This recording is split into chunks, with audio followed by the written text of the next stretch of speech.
공관위원장이 그렇게 말을 했지 않습니까? 이게 도태우 후보의 사과의 진정성이 느껴져서 후보 자격을 그대로 유지하기로 했다. 네. 우리는 다양성 어쩌고를 뭐 다양성을 존중하는 뭐 정당이다. 진짜 이거는 이게 지금 이게 달밤에 개지는 소리지 이게 사람이 할 소린가 싶은 말을 했는데 꽂히는 단어는 있었어요. 첫 번째 다양성이었는데 다양성은 뭐 정치 번역해서 말씀을 하실 것 같아서 제가 진정성이라는 단어를 갖고 왔거든요. 네. 왜냐하면 우리가 평소에도 이 말 많이 써요. 그렇죠. 진정성. 너는 얘가 이렇게 말을 하는데 진정성이 없니? 안 느껴지니? 이렇게 표현하는 경우도 있고요. 제가 봉우리 보고도 자 변명의 진정성이 없죠라고 얘기를 많이 합니다. 여러분. 우리가 많이 쓰는데 진정성이란 과연 어떤 것이고 진정성을 갖춘 이야기를 하기 위해서 필요한 건 무엇인가? 이게 우리가 이제 실생활에서 써야 되는 단어 중에 하나지 않습니까? 그래서 그런 부분을 좀 이야기를 해보고 싶어서 가져왔습니다. 진정성입니다. 네. 네. 진정성 뭐 단어는 뜻을 사실 알긴 알잖아요. 예, 뜻은 알죠. 네, 그냥 좀 더 풍부하게 얘기해 보자. 네. 뜻을 아나요? 진짜 정말 나의 마음이야. 진짜 정말 성의 있게 얘기하는. 네, 저 말 나올 줄 알았어. 질투하지 않아요. 이게 뭐라 그래? 이거 저 음성으로 단어 기억하는 그런 거. 그렇지. 그거 뭐라고 하셨었는데? 네. 그것도 까먹었어요? 끝만 알면 되지 뭐. 네. 네, 네. 맞긴 맞는 것 같은데. 네, 틀린 말은 아니죠, 네. 절대로. 네. 진짜 정말 성의까지는 아닌 것 같고. 진짜 정말은 맞아요. 네. 네. 진짜 정말. 네. 근데 그러면 네. 진짜 정말 이면 진정성이 획득되는 걸까? 이거 근데 저는 정치 번역기를 아까 교수님이랑 조금 전에 해서 사실 조금 답안지를 보고 온 사람이. 아까 말씀을 어느 정도 하셨어요. 일단 첫 번째 전제 조건은 지가 뭘 잘못했는지 알고 인정해야 된다. 그리고 두 번째는 진정성은 지금 내가 진정으로 사과한다고 말했다고 끝나는 게 아니라 그 이후에 행동으로 보여줘야 된다. 입증해줘야 된다. 이 정답지는 이미 아까 교수님께서 정번기에서 근데 그거는 진정성과 사과라는 단어가 붙었을 때고요. 사과 진정성 네. 있는 사과를 했을 때 가령 내가 누구에게 사랑 고백을 그러네. 진정성을 가지고 했다라고 네. 한다면 그 진정성과 이 진정성은 또 다른 문제잖아요. 그렇죠. 이게 정영환 공관위원장이 진정성 말한 건 사과랑 엮어서 얘기한 거기 때문에 그렇죠. 아까 교수님께서 그렇게 설명해 주신 거예요. 네. 그러니까 여기 제가 급하게 사전을 예. 혹시 내가 뜻을 또 다르게 알고 있나 또 그랬다가 개망신을 당한 적이 몇 번 있기 때문에 급하게 찾아봤는데 아주 멋진 말이 나와 있습니다. 오. 자기 자신을 이해하고 그 자신으로 존재하는 것을 뜻한다. 오. 너 되게 철학적인 해석이네. 네. 네. 일반 단어 해석은 아니네. 네네네. 그렇죠. 그러니까 자기 자신을 이해하는 것. 그렇지. 이게 사과랑도 일맥상통하는 거예요. 있죠. 그렇죠. 아까 이제 뭐를 잘못했는지 안다 네. 이런 거죠. 그러니까 내가 서 있는 지점에서 어떤 식으로 잘못된 발언을 혹은 행동을 했는지를 먼저 이해하는 과정이 필요하고 그리고 잘못한 나 자신으로 존재해야죠. 그 잘못을 그렇지. 제3 객관화 시켜버리면 안 되고 그 잘못을 내가 저질렀다는 사실 안에서 사과를 해야 진정성 있는 사과가 되는 것이다 라고 정도로 해석을 하면 될 것 같은데 아까 나왔던 사과는 그 모든 진정성의 요건에서 다 탈락이거든요. 네. 음. 그러니까. 근데 저 사전적 개념은 제 사전적 개념인지 모르겠지만 네. 저 개념은 약간 이렇게도 이해해도 되겠네요. 사과라는 것에서 벗어나서 그냥 모든 상황에서 쓰이는 진정성을 생각해 보면 어떤 말을 할 때 그게 진정성이 성립이 되려면 자기가 이 말을 하는 자기 자신에 대해서 이해를 하고 있어야 된다. 그렇지. 내가 이걸 왜 얘기하는지 네. 본인도 모르는 상태로 얘기하면 안 된다. 거의 제가 대부분 그렇게 살거든요. 내가 이 얘기를 왜 하고 있는지 내가 무슨 얘기하고 있는지 잘 몰라요. 예. 그러니까 이거 따로 놀고 이거 따로 그렇죠. 놀고 오디오 채우느라고 막 바빠가지고 막 허덕허덕 거리고 있죠. 약간 그래서 반성이 되는데 허덕허덕이라는 표현 처음 들어보지 않습니까? 뭐라 그랬지? 허덕허덕이란 말 쓰긴 써요. 맞습니까? 허덕된다. 허덕허덕이라고 하는 아마 허덕허덕은 만들어진 말일 테고 네. 쓰긴 쓰는데 네. 왜냐면 그 네 글자로 쓰는 말은 의태어 같은 거잖아요. 네. 의성어나 의태어인데 네. 의성어가 의태어일까 싶은데 약간 허둥지둥과 퍼덕퍼덕이 합쳐진 것 같거든요. 허덕거리다라고 허덕이다라는 말이 있죠. 허덕이다는 말이 있어서 그걸 허덕허덕이라는 의태어 내지 의성어로 바꾼 거긴 한데 네. 사전에는 아마 없을 것 같다라는 없습니다. 예, 제 기억에 아마 제가 알기로도 없는데 어쨌든 간에 뭐 그게 뭐 봉우리를 지적하는 사실 봉우리는요. 네. 진정성이 없다고 보기는 어려워요. 네. 진정성은 있어요. 네. 왜냐하면 본인이 잘 모른다는 사실을 알고 있잖아요. 네. 그리고 그걸 언제나 얘기를 하잖아요.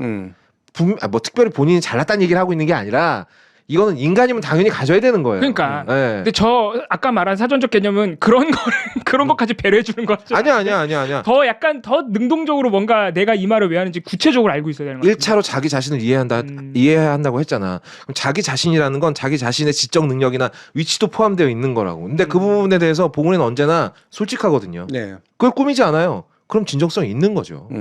본인은 너무 가수평 까지 마요. 이거 어떻게 이해해야 됩니까, 진짜? 뭐를요? 내가 어느 정도로 무지한지 아는 게 중요하다는 얘기 하잖아요. 뭐 진정성에선 반드시 무지를 안다까지는 그러니까 필수 요건은 아니고 그런 거는 아닌데. 네. 예. 그러니까 이를테면 내가 잘 몰랐다라고 하는 것을 스스로가 확실하게 알고 인정하는 것은 한 가지의 사례겠죠. 이제. 네. 이를테면 내가 잘못했다는 것들을 알고 인정하는 것. 뭐 뭐든 간에 또는 상대한테 뭔가 잘해주려고 한다거나 뭐 뭔가 성의를 베푼다거나 그럴 때도 이게 진정으로 내 마음에서 우러나와서 하는 행동이 돼야지 되는 거고 뭐 이름 다 이런 요소들이니까. 네네네. 근데 이게 약간은 좀 구별해서 봐야 되는데 우리가 단어의 사전적인 의미랑 그 한자적인 의미 뭐 이런 것들도 다 이제 원래 있겠지만 어떤 맥락에서 쓰이는가도 되게 중요하다 그랬잖아요, 제가. 네네네. 보통 진정성 하면 이제 사과 보통 많이 쓰이긴 하는데 같이 나오는 말들이나 어떤 맥락에서 진정성이라는 말을 주로 쓸까. 네. 그거를 일단 한번 좀 짚어봐야 될 것 같아요. 그러면 지금 정영환 공관위원장이 말한 진정성이란 단어가 나온 맥락? 이런 것도 아니, 그러니까 우리가 진정성이란 말을 쓰는 맥락. 그냥 전체적으로. 네. 가령 뭐 이렇게 한번 가정을 해보죠. 제가 뭐 누구랑 토론을 하다가 모르는 개념이 나왔어요. 방금도 뭐 보니까 허덕허덕을 사전에서 또 찾아보신 분들이 계시는데 사전에 있다고 합니다. 네. 가령 잘 모르는 단어가 나와서 뭐 가령 너 아리백이 뭔지 알아? 라고 물어봤는데 아리백 제가 정말 그것까지는 제가 잘 미처 준비를 못했습니다. 좀 알려주시면 제가 이제부터는 좀 제대로 알아보겠습니다라고 말을 한다거나. 근데 그래놓고 뒤에 가서 아리백 그거 꼭 알아야 됩니까? 라고 말하는 건 진정성이 없는 거죠. 그렇죠. 당시에도 진정성이 없었던 것이고 그거를 또 잊어버리지도 않고 물론 같은 사람이 말한 건 아닙니다만. 일단 앞뒤가 다르네 그거는. 그치. 그죠. 그러면 첫 번째 조건이 될 수 앞뒤가 있겠다. 다르네. 앞과 뒤의 태도가 같을 것. 진정성을 느끼는. 일관성하고 연결되는 네. 거네요. 예. 일관성. 예. 그러면 내가 몰랐다는 사실을 그때도 인정하고 내가 그때 그치. 부족해서 몰랐다는 사실을 나중에도 인정하게 되면 일단 일관성은 있는 것이다. 근데 일관성만 가지고는 약간 부족한 그러니까 느낌. 일관성만 가지고는 좀 그럴 것 같고. 아까 그 설명한 거에도 일관성 개념이 나와요. 이거는 겉과 속이 일관해야 된다라는. 내가 내 자신을 알아야 된다 그랬으니까. 그렇죠. 속마음을 알아야 된다. 나 스스로를 알고 인정하고 그게 바깥으로 표출이 되는 거니까 내 안과 내 바깥이 일관되게 일치해야 되지. 그것도 그러니까 일관성이라는 측면에서 요건이 되겠죠. 그럼 이제 일관성과 통일성이 되는 거군요. 그렇죠. 신기하다. 예. 굉장히 철학적이네요, 근데. 그러니까 근데 진정성은 이게 진정성이라는 말이 사실 철학적으로 한때 많이 쓰였었어요. 아 그래요? 네. 그 약간 진정성 개념이 많이 쓰이던 시대가 있었고 그때 시대에서는 이제 이것 우리나라에서 보통 철학적으로 그런 개념이 쓰일 때는 이제 외국에서 보통 그런 개념이 오잖아요. 네네. 진정성은 이제 영어로는 authenticity라고 하는 개념하고 연결이 되거든요. 와, 아예 처음 들어봐. 완전 나도 처음 들어봐. 아예 처음 들어봐. 요거 얘기하면 알 거예요. 이게 흔히 영어에서 쓰이는 맥락은 짝퉁 진퉁할 때 쓰이는 authentic과 fake. 어센틱. 어센틱. 원래는 약간 저 권위 있는 뭐 이런 뜻도 있죠. authentic이 권한이 있다 뭐 이런 뜻인가? 그건 authority고. 근데 이제 어쨌든 맞네. 어서나 authority나 맞네. authentic이나 어쨌든 이제 네. 그 핵심적인 어원을 맞아. 공유하니까. 앞에 한 세 글자 비슷한 것 같아요. 예.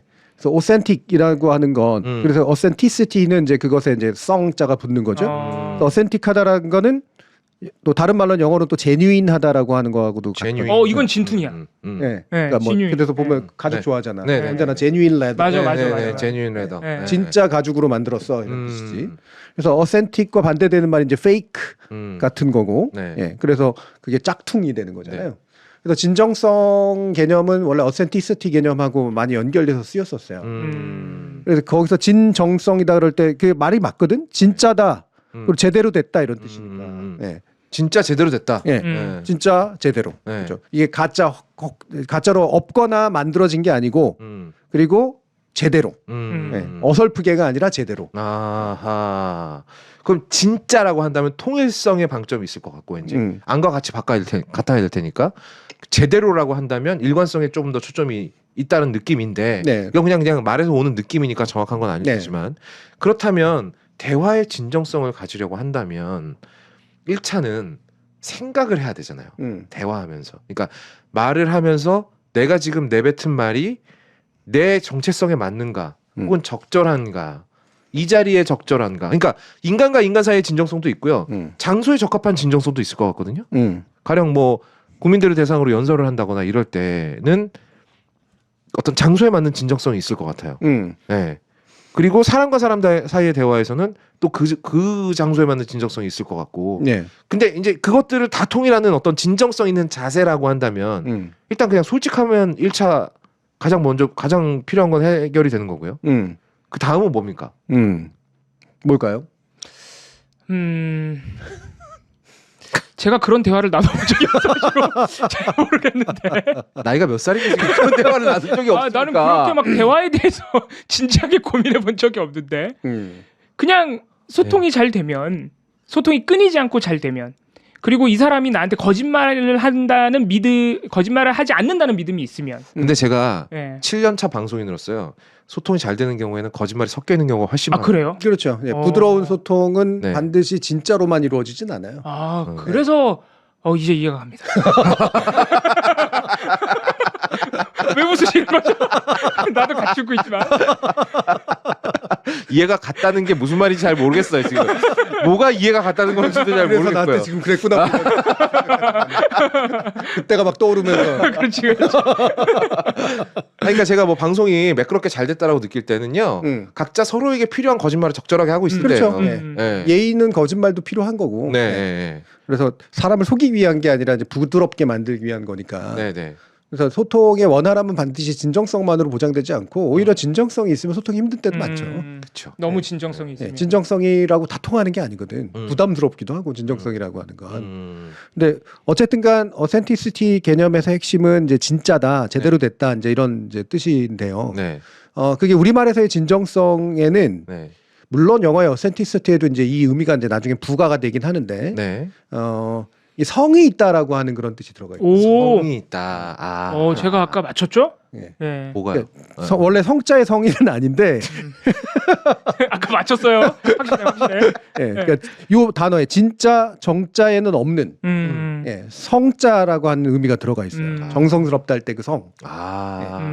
저는 이제 진정성에서 상시 배우가 되는 굉장히 중요한 개념이 성 개념이라고. 성실하고 되게 정성스럽고 이런 거잖아요. 그리고 이 성자는 사실 우리나라 그 유학, 성리학이나 이런 데서 굉장히 중요한 개념이거든요. 무슨 개념인가요? 그러니까 진짜 중요한 건 알겠는데. 네. 네. 진짜 제대로 하는 것만이 중요한 게 아니고 성의 있게 하라는 거는 되게 형식도 되게 중요하단 말 같은데. 그렇죠. 네. 예. 이게 그 예전에 아마 윤리교과서에도 나왔던 말인데 이게 아마 이황 선생이 얘기했던 건가? 성자성이하라 그래서 그 정성스러운 사람은, 그러니까 성공한 사람은 정성스럽다. 성공할 성자가 붙거든요. 네. 그래서 말씀 언자에 성공할 성자가 붙어요. 근데 이거는 물론 발음 요소 때문에 쓴 거긴 하지만 그거를 네. 약간은 파자해서 아마 그렇게 얘기하신 것 같긴 한데, 그러니까 성공한 사람, 성공했다라고 하는 건 뭔가를 이룬 사람에게는 네. 기본적으로 정성스러움이라는 게 있다. 이런 뜻이에요. 정성스러움. 근데 정성스러움이라고 하는 것은 네. 마음을 다하는 거거든. 마음을 내서 네. 되든 안 되든 마음을 다 내서 끝까지 해보는 거야. 그러니까 성실하다 할 때 성자도 마찬가지. 예. 정성스럽고 실체가 있다 이런 뜻이거든. 성실하다. 예. 성실하다, 정성스럽다 이런 거는 마음을 다하고 진력을 다해서 뭔가를 한다 이런 뜻이라고. 네. 그러면 성실이라는 단어도 우리가 좀 잘못 쓰고 있었네. 네. 성실이라는 단어를 보통 쉬지 않고 일하는 사람한테 그냥 성실하다 그러잖아요. 근면하다. 네. 그냥 시간만 장시간 때우면은 약간 그치. 성실한 것처럼. 예. 그러니까 성실한 거는 이것도 껍데기가 없이, 그러니까 어센티시티에서 성실하고 되게 비슷한 말이에요. 그래서 진정성이라고 하는 게, 그러니까 껍데기가 아니라 진짜 실체가 있고 그걸 그 실체를 가지고 온 마음을 다한다 이런 뜻이거든요. 야, 이게 정말 짧은 말인데 패부를 찌르는 말이 많다. 그러니까 내가 실체가 없는 말을 하는 경우도 많잖아요. 많죠. 맞아요. 굉장히 많죠. 내가 너한테 굉장히 진심이야. 근데 진심이라고 봐야 할 게 없어. 계속 맨날 거짓말만 하고 좋게 대해준 적도 없는데 말만 진심이라고 하면 그게 뭔 의미가 있어요. 그렇죠. 예. 그러니까 성실이라는 건 실체가 있는데 그것에 진심이어야 한다. 그렇지. 진심이지. 진심이고 그거를 진력, 마음, 힘을 다해야 돼. 되게 어려운 개념이네요. 어려운 개념이죠. 학문에 성실하게 임한다. 이러면 실체, 그러니까 성과가 있어야 되고 이게 뭐 이 반에서 1등 이런 게 아니라 그럼 아니 열심히 했으면 진도가 나갈 거 아닙니까? 그렇죠. 예. 성과가 있는 가운데 내가 온 마음을 다해야 한다. 그렇죠. 와. 예를 들면은 이제 시험 잘 보려고 공부하는 건 공부가 아니지. 그래서 성실한 공부가 아니지. 그냥 목적이 있는 공부일 뿐이야. 뭐 이를테면은 내일 시험 범위가 여기까지야. 근데 그 중에 보면 다 공부 안 해도 실제로는 이 선생님이 족볼 보니까 3분의 1만 내. 네. 그럼 3분의 1만 공부하면 되네. 이게 내 대학생활. 그렇죠. 그러니까 우리는 기본적으로 일상적인 생활 속에서 성실하기 어려워요. 보통 성실하면 굉장히 힘들거든요. 힘들죠. 그리고 이거는 자기 기준이 굉장히 중요해. 남의 기준에 남이 보든 안 보든 그렇게 하는 거거든. 어렵다. 진짜 어렵다. 어려운 거죠. 근데 장난 아니다. 시험이라는 건 무조건 남이 보기 때문에 하는 거거든요. 일단 채점자가 보잖아. 그 점수를 따내려고 내가 하는 시험만이 거기 때문에. 아니라 예를 들면은 그러니까 이런 거잖아. 자 우리 청소합시다. 그러면 대충 건성 이렇게 하는데 이게 내일이라고 생각하고 남이 보든 안 보든 거기에 대한 평가가 좋게 나오든 그렇죠, 그렇죠. 안 좋게 나오든 난 정말 이걸 깨끗하게 하고 싶어서 치우는 거야. 이게 이제 정성스러운 거고 이게 이제 마음을 다하는 거고. 그러니까. 그러면 이렇게 업주들이 야, 네 가게라고 생각하란 말이야. 그렇지. 이 말은 뒤집어서는 성실하게 하란 말이야. 성실하게, 그렇지. 네. 근데 돈은 요만큼 주고. 그거는 성실할 수 그러니까 없어. 잘못된 주문이죠. 그렇죠. 맞아. 불가능한 주문이죠. 그러니까 예를 들면 종업원에게 내 가게처럼 생각하고 너의 온갖 마음과 몸을 다 써라라고 얘기하는 건 무리한 주문이에요. 그래서 노동자에게 근면을 요구할 수는 있어. 그건 계약의 조건이니까. 그렇죠. 근데 성실을 요구하면 안 돼. 그렇지. 불가능한 거야. 네. 그러니까 물론 여기서 말하는 건 진지한 의미에서의 성실을 얘기하는 이제 그런 거고요. 네. 성실은 기본적으로 해야죠. 근데 그건 그냥 윤리적인 의미에서의 성실을 얘기하는 거예요. 그러니까 거짓하고 그냥 대충 일하고 돈 타먹고 이러지 말란 얘기 정도지. 최소한 내가 보는 만큼은 성실하게 해줘. 그렇지. 그러니까 우리가 그냥 계약의 조건에서 왜 신의 성실 원칙도 네. 법에 흔히 나오잖아요. 예. 계약을 쓰는데 계약을 쓰고 난 다음에 나머지는 신의 성실의 원칙에 의해서 맡기잖아. 네. 그러니까 신의라고 하는 건 서로 믿는 바가 있는 거고 그렇죠. 네. 이 정도 해주겠지라고 믿는 바가 있고 성실하다는 건 그거를 마음을 다해서 채운다 이런 뜻이거든. 네. 그러니까 신의 성실 원칙이라는 게 되게 무서운 원칙이에요. 그거는 관습에 의해서 물론 결정되는 거긴 하지만 그 신의 성실이라고 하는 건 되게 사회적으로 결정되는 거거든. 그러니까 믿음을 걸고 있는 거군요. 그렇죠. 그래서 우리가 안 써 있다고 해서 계약서에 없는 것만 안 해도 된다가 아니야. 보통 이제 신성실의 원칙에서 요구하는 바는 이제 사회 통념상 믿음을 해치지 않는 선에서 노력을 해야 된다. 이 정도로 표현이 되는데 역시 또 법률 용어와 학문에서의 용어는 완전히 또 다르죠. 그렇죠. 그래서 그때 법률에서의 신의 성실이라고 하는 거는 그냥 그 정도 선 계약에서 미쳐다 쓰지는 못했지만 그래도 기본적으로 계약 안에 들어가 있는 거다라고 하는 어떤 상호적인 규준에 관련된 거고 철학적인 의미에서 성실이라고 하는 거는 훨씬 더 진력을 다하고 마음을 다하는 그래서 자신의 원칙으로 움직이는 거죠. 남의 보지 않아도. 네. 그래서 그 비슷하게 이렇게 성자성야하면서 또 나왔던 게 군자는 신기독이 하라 그래가지고 군자는 혼자 있어도 몸을 정갈하게 하고 그러니까 삼갈 줄 안다. 이런 말이 나와요. 와우. 삼가다라는 게 스스로 못할 거 자꾸 얘기하니까 살짝 짜증나네. 어떻게 그러고 사나 사람이. 그러니까 아무도 안 봐도 옷차림마저도 정성스럽게 한다는 거 아니에요? 그렇죠. 자기 몸을 딱 해서 사먹은 데를 제대로 하고 공부할 때 제대로 공부하고 하는 신용하지 않고 그러니까 이게 다 이렇게 쭉 하고 깨면 결국 뭐냐면 자기 규율이야. 이게 영어로 셀프 디스플레인이라고 그러는데 나만의 원칙이 있어서 그 원칙에 맞게 나 스스로를 굴리는 거지. 너무 엄격하네요. 엄격하죠. 그러니까 내가 내 스스로의 코치가 되는 거잖아요. 그렇지. 그리고 거기에서 나는 도망갈 데가 없잖아. 내가 내 코치라면. 그래서 이런 식의 어떤 태도를 오히려 싫어하는 철학자들도 있어요. 예를 들면은 저기 그 누구야 유명한 갑자기 니체. 니체 이런 사람 이런 거 되게 싫어해. 그분은 집에선 사모관자가 아니라 나체로 계시는 분. 아니 사람이 어떻게 그렇게 살아? 먼저 이런 게 있어요. 예. 대신 물론 이제 그 위버만이라 그래서 이제 초인이라고 하는 존재, 초인에 대한 개념을 가지고 있지. 근데 보통에 사는 사람들은 그런 식으로 막 사람을 이렇게 막 도덕 원칙으로 딱 세워가지고 규율 잡아서 딱딱딱딱 하고 이러는 거 있잖아.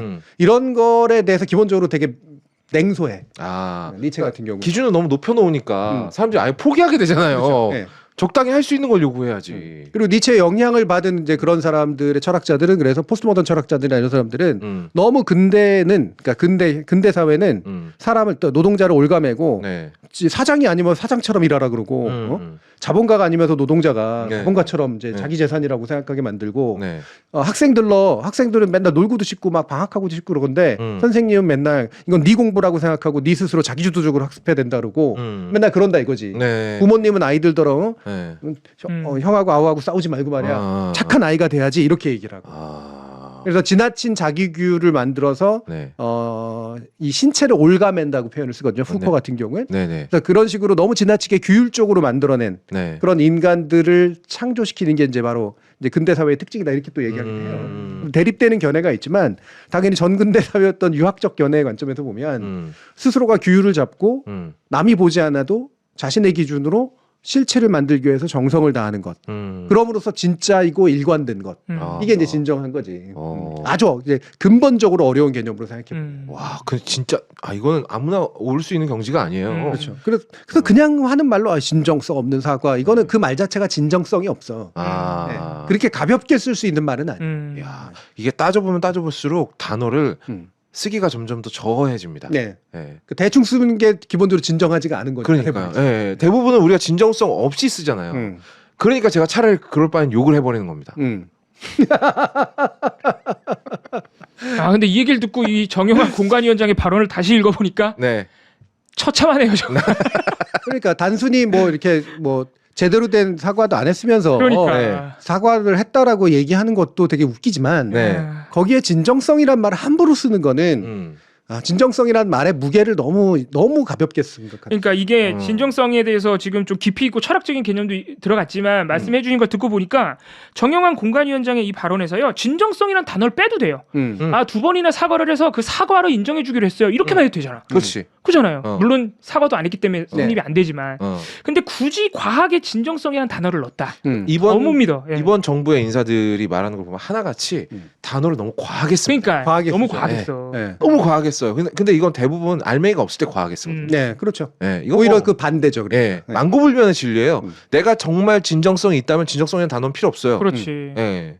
그 근데- 돈하고 상관없다고 맨날 말하는 사람이 가장 돈에 돈에 집착하는 미친 사람이라고. 예. 근데 물론 거기는 모든 뭐 법칙엔 다 예외가 있지만 근데 전 이것도 하나 궁금해요. 과연 그럼 그 사람의 진정성을 남이 평가해 줄 수 있나? 그렇죠. 그것도 되게 중요한 포인트예요. 예. 아까 우리가 들었던 개념으로는 일단 자기 자신이 그렇지. 그렇죠. 자기 규율을 하고 내 네. 자신에 대해서 알고 그런 네. 건데. 그러니까 진정성이라고 하는 말을 누군가를 평가하기 위해서 너 내가 진정성이 없다라든가 이 말을 쓰는 것은 되게 오류고 잘못된 거예요. 그러네. 그러네요, 기본적으로. 나 자신에 대해서는 쓸 수 있나 그럼? 아니 일반적으로 쓸 수 있죠. 근데 그것도 과하게 쓰면 아니 이 사람의 진정성 어떻게 내가 판단해? 그러니까 이 정도는 쓸 수 있겠죠. 진정성이 좀 느껴진다. 그렇죠. 뭐 그렇게 쓸 수 있거나 또는 네. 안 느껴진다고 쓸 수는 있겠지. 네. 왠지 진정성이 없어 보인다라든가 이런 식으로 쓸 수 있지만 네. 사실 이것도 무게가 과도한 말이기 때문에 남의 존재에 대해서 남의 진심에 대해서 남의 본심에 대해서 함부로 진정하다 그렇지 않다라고 판단하기도 어려운 거예요. 그것도 되게 오만한 태도네요. 그렇죠. 그럼 뭐 적절한 말은 저 사람이 사과를 하는 걸 보니 진심인 것 같다. 네. 라든가 아니면 나는 진심이 잘 안 느껴진다. 정도면 되지. 근데 굳이 그게 진심이 아니라는 걸 본인도 알고 있기 때문에 진정성이 느껴짐으로 사과를 받아주기로 했다. 애초에 사과를 한 적도 없는데 뭔 놈이 사과요. 그러니까 이 진정성이란 단어로 오늘 가져온다 그래서 사실은 네. 약간 고민도 했는데 네. 이게 철학적으로 따져보면 굉장히 깊은 말이라서 일상어로 쓰기는 좀 안 좋고 근데 일상에도 워낙 많이 쓰이니 네. 그게 오히려 역설적이다라고 이제 저는 생각을 했어요. 그러니까 무거운 말인데 이렇게 가볍게 쓰이지? 남한테 쓰든 자기 자신한테 쓰든. 그러니까 내 진정성을 체크하기도 쉽지 않은 일이고 그렇죠. 남의 진정성을 확인하기란 더 어려운 일이죠. 네. 근데 이제 그렇게 말할 수는 있겠죠. 그러니까 저 사람은 말에 진심이 없어라는 말은 거짓말을 잘한다거나 아니면 여러 번 그냥 전혀 그 속내에 들어있지 않은 것 같은 말을 막 한다는 느낌을 받는다거나 이럴 때는 그냥 진심이 아닌 것 같은데 저 사람 저거 그냥 하는 얘기인 것 같은데 뭐 이 정도는 쓸 수 있겠군요. 그렇죠. 네. 네. 물론 이게 제가 여러분들의 언어 생활에서 예를 들면 진정성이라는 단어를 이제 못 쓰게 만들려고 그런 건 아니고 하는 건 아니고요. 네. 일상어에서 쓰인다 이거죠. 네. 근데 이런 정치 언어나 우리 일상에서 좀 과도하게 이 무게만큼 가는 건 어렵겠지만 네. 그래도 어느 정도는 무게에 좀 상응해야 되는데 네. 너무 그냥 빈번하게 쉽게 써버린다라는 그런 얘기죠. 네. 그러니까 지금 우리 PD가 지금 쓸데없는 얘기를 하고 오빠의 진정성을 증명해봐 뭐 이런 얘기를 하고 있는데 그러니까 이렇게 일상적으로 써도 돼요. 아니죠. 저건 말이 이상해요.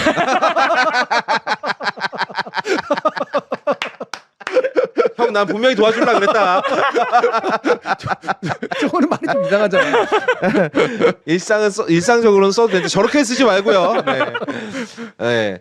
진정성 있는 말이다. 내가 지금 하고 있는 얘기는 근데 이것도 이상해요. 아까도 얘기했지만 진짜로 진정성 있는 말이면 내가 지금 진실을 얘기하고 있는데 이게 진실이란 말을 왜 합니까? 그렇죠. 예, 자기 규정을 자꾸 하면 안 되지. 네. 맞아요. 느껴져야 되는 건데. 그렇지. 그러니까 이게 진정성이란 말 진짜 일상에서 쓰면 안 되는 말이네. 근데 생각하면 생각할수록 이상한데요. 그러니까 네. 막상 생각해보면 진정성이란 말을 쓸 수 있는 순간이 그리 많지 맞아요. 않다는 거죠. 맞아요. 그러네 진짜. 네, 진정성이 느껴지면 진정성이라는 말을 안 해도 내가 스스로가 말을 안 해도 느끼지 상대는. 그러니까 뭐 연기의 진정성이 느껴져요. 이것도 웃겨. 그치. 왜냐면 연기는 애초에 진짜가 아니거든. 그렇지. 그러니까 연기에 대한 열정의 진정성이 느껴진다. 그렇지. 이 말을 쓸 수 있겠죠. 네. 또는 뭐 이 배역에 대한 어떤 진정성이 느껴진다. 그럼 깊이 이해하려고 들고 그렇지. 있는 게 네. 느껴진다. 이 배역을 나의 것으로 만들기 위해서 네. 고민하고 있는 게 느껴진다라든가 이렇게 되겠지. 근데 이것도 마찬가지로 우리가 최민식 배우한테 더 이상 연기 잘한다는 얘기 안 하잖아요. 왜? 디폴트니까. 최민식이 연기 잘하는 거 오히려 최민식이 어느 날 연기를 못하면 말을 할 수 있겠지. 근데 최민식 씨가 연기 잘하는 거 그냥 디폴트예요. 그러면 이 사람은 연기에 대한 진정성이 있구나라는 게 그냥 묵시적으로 동의가 된 상태인 거잖아요. 그렇죠. 네. 그러니까 진정성이라는 건 결국 내가 말로 해서 생기는 게 아니라 내 행동으로 평판을 만들어야 가능한 거구나. 그럼요. 네. 그렇죠. 그런 게 되게 부수적이지만 네. 되게 중요한 요소예요. 어렵네요. 어렵죠. 그러니까. 그리고 진정성이란 단어는 그래서 현대 사회에는 사실은 굉장히 쓰기 어려운 말이에요. 이게 옛날 사회에서는 네. 실제로 옛날 사회는 진정성이 되게 중요한 사회였거든요. 왜 맨날 만나는 사람들이 뻔한 사람들이고 껍데기나 속여서 만들 수 있는 관계가 아니잖아요. 그렇죠, 그렇죠. 네. 네. 그리고 그것을 속이거나 이렇게 껍데기만으로 행동했을 때에 상당한 사회적 제재가 가해졌다. 공동체 사회의 특징이에요. 그렇죠. 네, 그래서 다 알고 다 보이기 때문에 진정성이 있어야 돼. 그 사회에서 살려면. 그렇죠. 아니면 그냥 사회로부터 배격당할 테니까. 그렇죠. 네. 근데 현대 사회의 특징은 특히나 도시 사회의 특징은 익명적 사회고, 그러니까 우리가 특별한 목적이 없으면 잘 안 엮이잖아요. 네. 사람들하고 사이에서. 그렇죠. 이를테면 그러니까 커피 한 잔을 만들어 주는데 커피를 딱 봐도 커피의 진정성 너무 과하잖아. 그런 걸 따지지도 않아. 이디야 가가지고 1,500원짜리 커피 먹으면서 막 네네. 커피의 진정성이 안 느껴진다 뭐. 네. 네. 자기는 정신이 없다 이러면 안 되잖아. 이디야 무시하는 거 아닙니다. 예. 그러니까 가격만큼의 어떤 서비스 이게 네. 교환 관계거든요. 네. 그렇죠, 그렇죠. 가격만큼은 해달라는 거죠. 그리고 네. 사장이 노동자한테 할 때도 마찬가지고 그렇죠. 대부분 그냥 계약 관계고 익명적 관계고 음. 특정한 목적만을 가지고 만나는 관계이기 때문에 진정성이 스며들 이유가 별로 없어요. 그치. 네. 그러네요. 오히려 거기는 비즈니스만 있네. 그렇죠. 네. 받는 만큼만 아까 한다. 얘기했던 것처럼 말이 잘 되려면 오히려 적당한 거짓말이 섞여야 되듯이 네. 이를테면 손님이 갔는데 막 그 종업원이 감사합니다. 정말 막 감사합니다. 큰 절을 올리면서 막 어이구 감사합니다. 아니 이렇게 뚝배기도 팔아주고 막 이것도 다 드시고 가시다니 얼마나 감사합니까? 진정하게 해야 되는 건 아니잖아요. 그러네. 하면 좋지. 하면 좋지만. 하면 더 기분이 좋지만 네. 그게 종업원과 이렇게 손님과 어떤 사이에서 느껴져야 되는 건 아니잖아. 네. 그러니까 현대 사회의 인간 관계는 음. 굳이 진정성을 필요로 하지 않는 경우가 훨씬 많다. 그리고 그 진정성보다 사람들이 원하는 건 내가 낸 재화에 대한 적절한 대가. 그렇죠. 예. 그 적절한 대가를 누가 중간에서 슈킹치거나 그렇죠. 그러지 않는 것을 원하는 거죠. 안 속이고 어. 예. 적절하게 서비스하고 이게 이제 중요한 거죠. 그러니까 그래서 아까 어떤 분이 이제 뭐 유시민 작가께서 정치인에게 진정성을 기대하면 안 된다라면 제가 동의하는 게 그거예요. 진정성이 있는 정치인 좋죠. 네. 좋은데 네. 그걸 기대하다 보면 대부분의 정치가 쓰레기 되니까.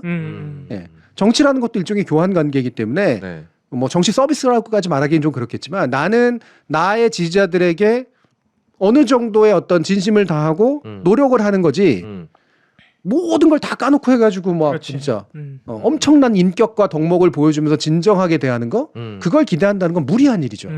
그보다는 차라리 똘똘한 정치인이 되는 게 나아요. 맞아요. 네. 그리고 대놓고 속이는 게 아니라 적당히 거짓말도 할 줄 알아야지. 거짓말하는 게 뭐냐면 여러분들을 부자로 만들겠습니다. 해. 다 부자 만드나? 못하지. 에이, 불가능하죠. 네. 네. 여러분들을 우리 국민을 부자로 만들겠다라고 하면 상당수는 거짓말이죠. 하지만 뭐야? 그 의도 속에는 경제를 좋게 만들겠다는 뜻이 있는 거잖아요. 예. 그러니까 그런 정치인이 해야 될 덕목을 윤리적으로 실천하고 자기 말을 완전히 허언으로 채우지 않는 사람.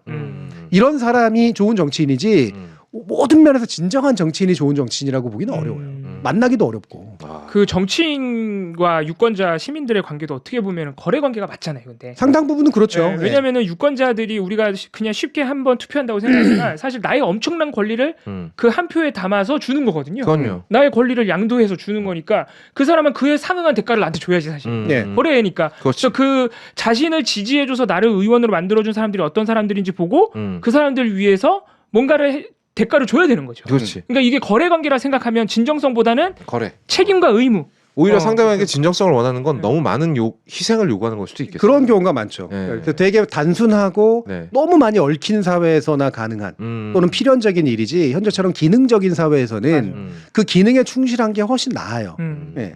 제가 그래서 그 도덕이라든가 이런 것들 지나치게 정치에 투영시키면 안 된다라고 얘기하는 게 그렇게 보기 시작하면 세상의 모든 게 다 나빠 보이고 네. 모든 게 되게 다 진정하지가 않고 이렇잖아. 그냥 냉소로 빠질 수밖에 없겠네. 빠를 수밖에 없죠. 그게 운명적으로 그래요. 그래서 일베 있는 친구들이 그렇게 냉소적이구나. 남의 호의는 다 위선이라고 그러고. 그렇죠. 네. 야, 저게 뭐 진짜로 하고 있는 거냐? 뭐 카메라가 비추니까 어쩔 수 없이 하는 거지?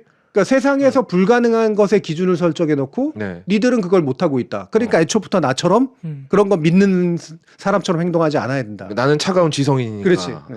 그렇게 된 건데 그 중간 단계라는 게 있는 거거든요. 아. 네, 중간 단계. 적절한 윤리, 네. 네, 적절한 수준에서 행동 규칙, 강령, 기대 이런 게 있는 거예요. 그거를 채우는 게 중요한 거지. 마치 엄청난 높이와 엄청나게 낮은 거 사이에서의 경쟁은 아니라는 거지. 야, 이거 이 덕목 중에 정말 어려운 덕목을 하나 알아갑니다. 왜냐하면 저 스스로 지금 교수님께서 하시는 동안 제 스스로 진정성을 좀 체크해봤어요. 심각하게 부족한데. 아니 기능만 잘해도 된다. 자신의 아니 기능만 잘. 나 스스로에 대한 진정성이 있어야 돼. 아 그렇죠. 내 자신한테는 그 성찰을 해봐야지. 과연 내가 스스로 성실하게 임했는가라고 한다면 그렇죠. 못 그랬다는 데에 근데 못 그러는 사람들의 특징이 있어요. 징징댑니다. 반성하게 되네.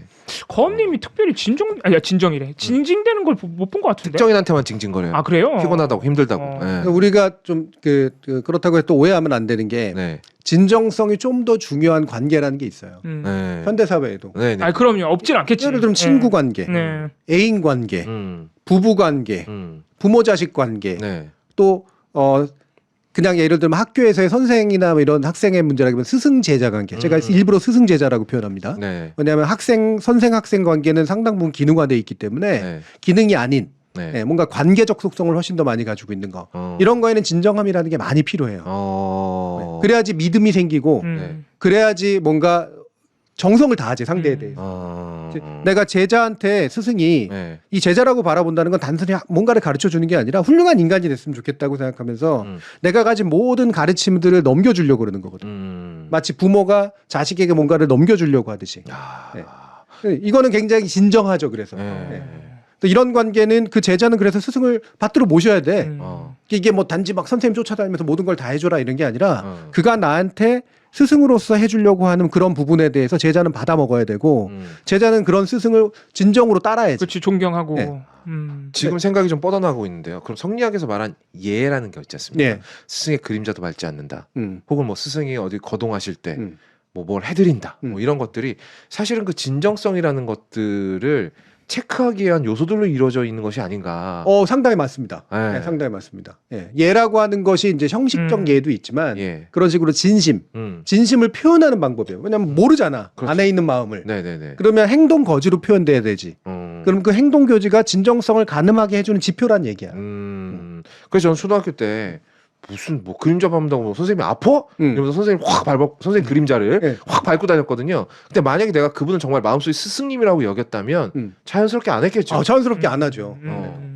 그러니까 이게 물론 예전에 전통 사회에 계급적이거나 신분적인 요소가 이제 투영돼 있다 보니 이른바 군사부 일체래 그래서 네. 임금과 스승과 부모는 동일한 위계에 있고 그래서 정성을 다해서 이제 모셔야 되잖아요. 받들 봉자 전제. 네. 그리고 밑에다가 애정을 다해야 되는 거고. 네. 근데 이게 위와 아래 관계처럼 돼 있기 때문에 그래서 생기는 이제 좀 현대 사회가 안 맞는 면이 분명히 있죠. 근데 그 부분에선 현대 사회에 맞춰서 약간은 지나치게 위계적인 것만 싹 제하고 나면 그들은 사랑과 진정성으로 맺어야 되는 관계 맞거든. 그러면 현대 사회도 진정성이 필요한 관계는 여전히 존재하고 있죠. 모든 관계에서 진정성이 필요한 건 아니지만 아니죠. 진정성이라는 게 일단 나와 내 관계에서 가장 많이 필요하고 왜냐하면 내 삶에 나는 진짜여야 될 거 아니에요. 음. 내 삶을 내가 연극하지 살면 안 되지 누구처럼. 왜 웃어? 아니에요. 왜 본인 닮은 사람 생각났나요? 아 그분 얘기한 거였어요? 아니요. 저 몰랐어요? 다른 분 생각했는데. 다른 분? 어떤 분? 여자분. 죄송합니다. 또 잡혀가겠네요. 예, 이름 얘기 안 했어요. 왜 그러세요? 예. 그러네요. 그리고 연기하듯이 사시는 사람들이 몇 번 생각이 나네. 그러고 그러고 보니까 진정성이라는 게 스스로를 속인다라고 생각을 해도 남의 눈에 결국 다 보이는군요.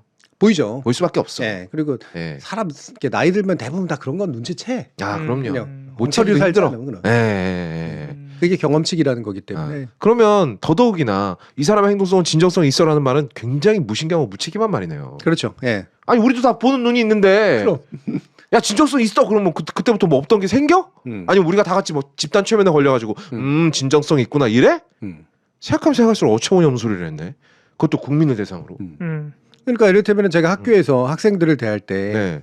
저는 스승과 제자 관계로 대해주고 싶지만 현대 사회가 그런 사회는 아니고 현대의 대학이라고 하는 건 상당 부분 교환 관계이기 때문에 네.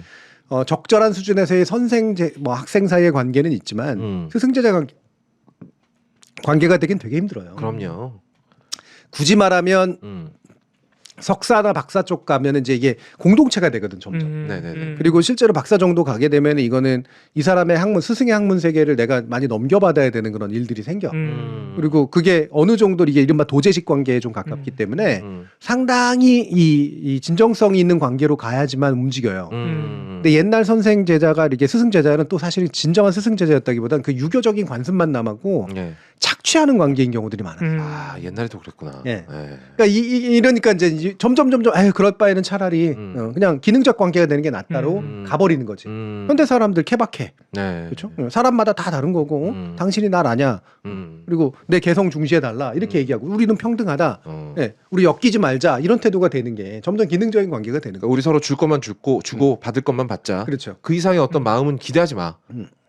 왜냐면 그거 없는 게 서로 깔끔하니까. 그렇죠. 네. 네. 그것도 일견 맞는 말이 있어요. 일견 맞고 저는 네. 필요하다고 생각해요. 상당히 많은 부분에서는. 음. 그래서 두 가지로 일단 나눴는데 현대사의 대부분은 사실은 진정성을 평가할 수 없는 관계다. 네. 그냥 그 관계가 규정하고 있는 해야 할 일만 명확하게 하면 된다. 기능적 관계, 네. 거래적 관계. 그렇죠. 예. 그리고 그러나 아직도 우리는 굉장히 공동체적인 그래서 진정성이 굉장히 중요한 관계라는 것도 있다. 그리고 이 관계는 진정성이 없으면 무너진다. 유지가 안 됩니다. 그러니까. 가령 그러니까 지도자라는 말은 제가 굉장히 싫어하는데 대통령과 국민의 관계겠죠. 대통령이 지금 국민과의 대담을 다니면서 지금까지 내년에 돈 쓰겠다라고 한 거 다 합치니까 1,000조가 넘어간다고 하는데 그럼 이거는 그냥 딱 봐도 불가능하잖아요. 그러니까 우리가 진정성을 느끼고 싶어도 이게 수치적으로 불가능한 얘기를 하고 있잖아. 진정성까지 가지도 않아.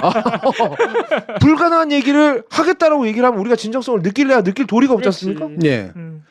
그렇죠. 예. 네. 그리고 그래서 그 얘기가 이제 세 번째 얘기인데 네. 그렇다면 기능적 관계는 정말 진정으로 진정성이 필요 없느냐? 이것도 신의 성실 정도는 필요하겠구나. 그럼요. 예. 이게 단순한 거래나 단순한 역할의 문제가 아니라 네. 이런 게 이제 제가 윤리라고 자꾸 표현하는 거예요. 윤리라고는 직업하고 밀접한 관계가 있고요. 일반적인 직업과는 달리 네. 상당한 수준의 진정성이 요구되는 직업이 있어요. 네. 누군지 알겠네요. 정치인. 정치인도 있죠. 네네. 아까 근데 선생님도 좀 선생님도 네. 그렇죠. 네. 이를테면 의사 같은 경우. 그리고 치명적이다. 왠지 사람의 인명을 구하는 모든 직업. 그렇죠. 네. 그러니까 우리가 예전에 이거를 이제 그 소명이라고 표현했던 거 또는 천직이라고 표현했던 거 이런 것들 있잖아요. 이거는 약간은 정근대적인 요소가 남아 있어서요. 이게 왜 그러냐면 그거는 정말 그런 사람들이 하지 않으면 안 되는 직업이라는 게 있거든요. 이상한 사람들이 하면은 이상해지는 맞아. 상당히 심각해지는 게 있어요. 이를테면 우리가 자영업자 중에 일부가 그냥 어떤 사람은 되게 성실하게 하는데 어떤 성실하게 않다고 해서 이게 사회에 큰 문제를 일으키진 않거든. 그렇지 그냥 그 사람만 장사 안 돼서 망하게. 그렇지 망하면 되는 거니까. 그럼 되는 거지. 사람들 아니까. 예. 그런데 이를테면은 산부인과 의사가 큰일 나지. 아이를 봤는데 기본적으로 그냥 돈 준 만큼만 애 받아준다라는 관점으로 간다라고 하면 이거는 좀 의미가 달라지죠. 그렇죠. 네. 그래서 그런 특정한 종류의 직업, 우리가 흔히 전문직이라고 부르는 직업들인데 여기에는 약간의 존경도 더하고 권위도 더하고 진정성을 요구합니다. 그러니까 당신이 나를 돈을 내는 고객으로만 봐주지 않기를 바랍니다. 대신에 우리는 사회적인 어떤 일정 부분 존경을 주죠. 존경을 주고 네. 그리고 특권을 주기도 하고 대가를 더 많이 주기도 대가를 하고. 더 많이 주기도 네. 하고 네, 이런 거죠. 그러면 거기서 진정성을 갖는 건 거래 관계에도 속하는 일일 것 같은데요? 그렇죠. 그걸로 내가 받은 게 있잖아요. 네. 그럼 난 진정성을 가져야지. 네. 그래서 그래서 이제 이 모든 이게 삶의 영역에서 기능적인 영역은 무조건 진정성하고 무관하다라고 할 게 아니라 각각이 해야 되는 나름의 기대치라는 게 있는데 그 기대치가 높거나 낮은 게 있다. 근데 직업의 어떤 종류에 따라서는 그 기대치가 꽤 높을 수밖에 없는 직업들이 있고 그 직업을 진정성 없는 그러니까 일말의 진정성도 없는 사람들이 장악하는 건 사회적 불행이라는 거예요. 진정성이 없으면 어떤 거래적 책임 의식이라도 있어야 되고. 그렇지. 네. 책임 의식마저도 없으면 그건 자격이 없는 거잖아요. 없는 거죠. 예. 보통은 아무것도 없는 사람이 이렇게 사과의 진정성을 인정하겠다 하는 것 같긴 한데. 그러니까. 예. 그래서 그거를 베버라고 하는 사회학자는 책임윤리라는 말로 표현해요. 책임윤리. 막스 베버 또 나오네요. 네, 나오죠. 되게 중요한 사람입니다. 자주 봅니다 이분. 여기저기서 얘기합니다. 아부지보다 많이 맞는 거 보는 것 같아요. 예. 막스 베버? 베버 칼. 예. 네. 그래서 그 책임윤리라는 게 뭐냐면 막 엄청난 도덕윤리나 신념윤리, 와 옳고 그름 막 선과 악 이러지 말고 그 사람에게 주어진 역할, 기대되는 바에 명백한 책임을 지우는 그리고 그 책임을 다하는 윤리 이게 책임윤리거든요. 네. 그러니까 제한적 윤리죠, 그러니까 보편적 도덕이 아니라. 근데 정치인이라는 직업이 그래서 원래 학으로서 그러니까 직업으로서의 학문, 직업으로서의 정치 얘기를 이제 막스 베버는 많이 얘기했는데 이때의 직업이라는 게 바로 소명을 가지고 있는 책임 윤리가 필요한 직업들이에요. 그게 본인의 어떤 책임이고 직업 윤리든 책임 윤리든 간에 이걸 증명하는 방법은 행동밖에 없어요. 다른 방법이 없습니다. 말을 아무리 화려하게 해도요 한 번의 행동을 못 이기는 것 같아요. 지금 딱 기억나는 장면이 있는데 동의보감이라는 소설 이은성 작가가 쓴 제가 굉장히 좋아하는 소설인데 거기 뭐 허준 선생이 이제 과거를 보러 갑니다. 이 사람이 이제 뭐 의예과겠죠. 의예과 과거겠죠. 과거를 딱 보러 갔는데 벌써 몇 번 좌절했어요. 근데 가는 길에 어떤 마을을 지났는데 어떤 마을의 노모가 자식이 이제 혼자 모시고 사는 노모가 아프시다는 거예요. 근데 맥을 짚어 보니까 내가 지금 치료 안 하면 이게 며칠 못 가시겠어. 그래서 내가 이번에 환자 한 분만 보겠어. 이러면서 봐줍니다. 근데 그 마을이 진짜 더럽게 못 사는 마을이었어. 다음날 아침 일어나 보니까 문 밖에 환자들이 줄을 서 있는 거예요. 아이고. 이거 드라마 허준에 나왔던 것 나오지. 같아. 근데 허준이 딱 보니까 그 중에 몇 사람은 내가 아주 간단한 처치만 하면 나을 사람들인 거야. 침만 좀 놔주면. 그래서 결국 과거 응시를 포기하고 그 마을을 돌봅니다. 그런 데서 우리는 진정성을 볼 수 있는 거죠. 그렇죠. 이거는 네. 책임윤리 넘어서 소명까지 간 거 아니에요? 그렇죠. 이거는 그러니까 정근대 사회잖아. 그렇지. 정근대 사회니까. 네. 근데 우리가 아무리 정근대 사회 때 저렇게 가능했던 소명을 지금 의사들도 어느 정도는 거래 관계에서도 어느 정도는 가지고 있어야 된다는 거잖아요. 스스로 마음속으로. 그래야 그 거래가 심지어 성립이 된다. 그래야 사회적 권위가 유지가 되죠. 그렇죠. 맞네. 뒤집어 말하면. 그러니까 허준 선생이 그런 일화를 퍼뜨리고 그렇게 하니까 사람들이 존경을 해주고 일화를 퍼뜨렸다는 내가 막 거짓말한 거 같잖아. 굉장히 홍보적인. 역시 유튜버입니다. 홍보적 기질이 있었습니다. 자기 마케팅은 자기가 알아서 해야죠. 아무튼 그러네요. 그러면 이거는 정말 100마디 말이 아무 소용이 없고요. 보여주는 수밖에 없다. 그리고 나서도 내가 굳이 진정성을 가지고 있다면 진정성을 입에 올릴 이유조차 없는 것이다. 그렇죠. 야, 그럼 이 말을 덜 쓰는 사람일수록 진짜겠네. 그렇지. 사실은 정영환 공관위원장이 사과의 진정성 운운하기 전에 공천을 취소했습니다 하면 끝나는 문제죠. 맞아요. 그럼 책임 윤리가 그쵸. 명확히 해주죠. 사실 그게 깔끔하죠. 진정성까지 안 가도 돼. 거기서 최소한의 책임은 졌구나 라는 느낌을 받게 해주는 거죠. 그러니까 여러모로 잘못했어. 그리고 아까 정치번역께서도 말씀하셨죠. 교수께서 말씀하셨지만 이건 사과로 끝날 문제가 아니에요. 그럼요. 네. 아니 뭐 아무 말이나 다 해놓고 뭐 사과하면 끝입니까? 사과도 안 했지만 그런 사과로도 끝날 문제가 아니에요. 그 진짜 땅바닥에 머리를 짓는 사과로도 끝날 일이 아니라고요. 이거는 애초에 시작을 하면 안 되는 일인데 이 얘기는 저희가 뒤에 또 이어서 해보도록 하겠습니다. 정확하게 교수님이 너의 그 생각이 과거의 그 생각이 바뀌었는지 앞으로 입증해라. 그렇지. 이거를 우리가 지켜봐야 된다는 거예요. 근데 아마 죽어도 안 할걸? 지금도 이미 안 바뀐 것 같은데. 아니 애초에 사과가 진심이 아니었는데 뭘 바뀐 행동을 기대하겠어 우리가.